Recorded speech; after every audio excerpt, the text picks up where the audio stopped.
So setting the stage for where we're going to go with the specific regional analysis, what I want to paint a picture of, or what I want to point towards here, is that the implications of improving EUR or improving completion technologies is not just in the core of the basin. This isn't something that just applies to our very best acreage, which Preston covered.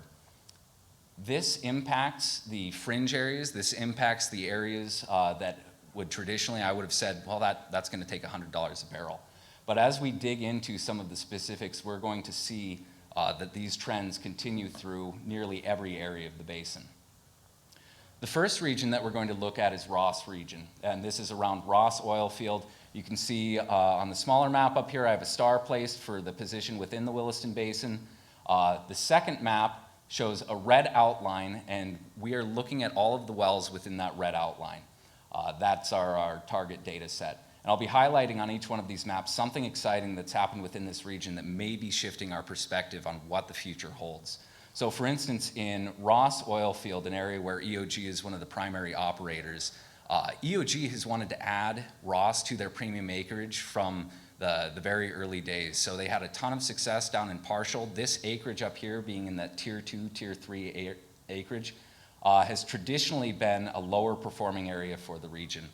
But if we look at this trend and we look at the graph here in 2020, what you see are these 3 Clearwater wells that were drilled by EOG that we're estimating an average EUR of 750,000 barrels of oil. So well above actually our average for the state of North Dakota in this tier 2, tier 3 acreage.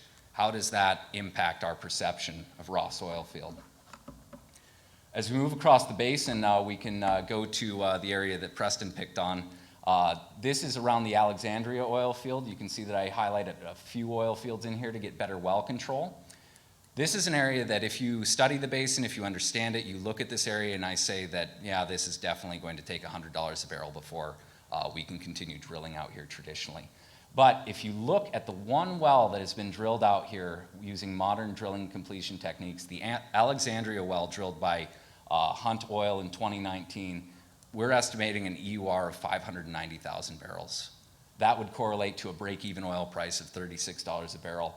And you can see that my calculation for break-even is based on a $7.5 million drill and completion cost and a 10% internal rate of return hurdle rate. Moving around the basin to the western portion of the basin, right near the Montana border, as we move west from the core, what we see is a gradual decline in well performance typically. But as you get this far west, traditionally what we experience is relatively marginal wells. And you can see that highlighted down here that we were at or below the average for the state during that period of time. But if we look at what has happened between 2017, 2019, and 2020, we can highlight 2 Gibbons wells that were drilled out here in 2019 with an average EUR of 625,000 barrels of oil. 2 state wells just a little bit further to the east drilled in 2019, 630,000 barrels of oil. And 6 Missouri wells drilled in 2019 and 2018 with an average of $560,000 a barrel, or 560,000 barrels.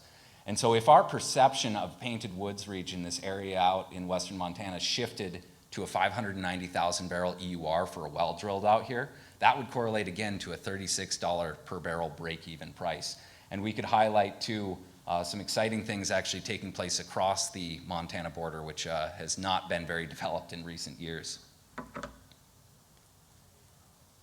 Moving a little bit further south, still on the western, the western edges of the developed area of the Williston Basin, we're looking at HAYSTACK Butte, now relatively close to the north unit of the Theodore Roosevelt National Park. You can see once again we're in this tier 2, tier 3 acreage. And we have a decent well control here with 80 wells. And you can see this uptick in this trend where in 2017, 18, 19, 20, we can see a significant improvement in what we are expecting for EURs here. We can highlight 12 Palmer wells that were drilled by Continental Resources in 2019 with an average EUR of 590,000 barrels of oil, and 2 Gordon wells that were drilled in 2020 with 610,000 barrels of oil. And actually there's quite a few more Gordon wells that have been drilled more recently, but we didn't have enough production history to be able to hang a reasonable decline curve off of those. But the first few months of production have looked very promising as well.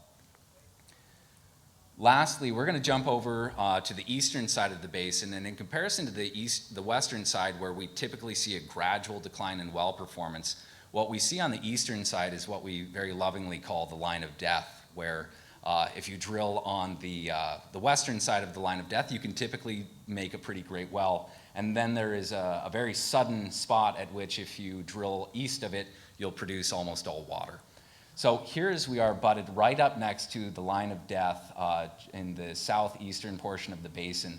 We can actually see that traditionally there had been some decent well performance through this area with some downturns in 2013, 14, 15, and 16, some relatively duds for the area being drilled.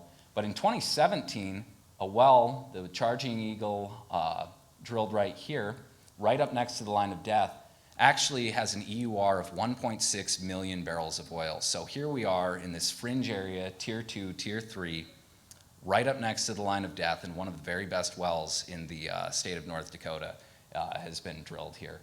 We can highlight 5 Halliday wells drilled in 2018 and 19 at 790,000 barrels of oil, and 8 Howling Wolf wells drilled in 2018 with an average of 810,000 barrels. And if our perception of this region shifts to 800,000 barrels of oil, which was the average over the last 3 years, that would take our break-even oil price here to $27 a barrel. So ultimately, where we wanted to go with this and what I wanted to show you is that we have reasons to believe that this tier 2, tier 3, as Preston mentioned, that it's expanding. The core of the Williston Basin is expanding. In each of our 5 regions that we looked at, we could highlight wells that were drilled within the past 4 years that exceeded what we could do in the very core of the basin back during the height of the boom.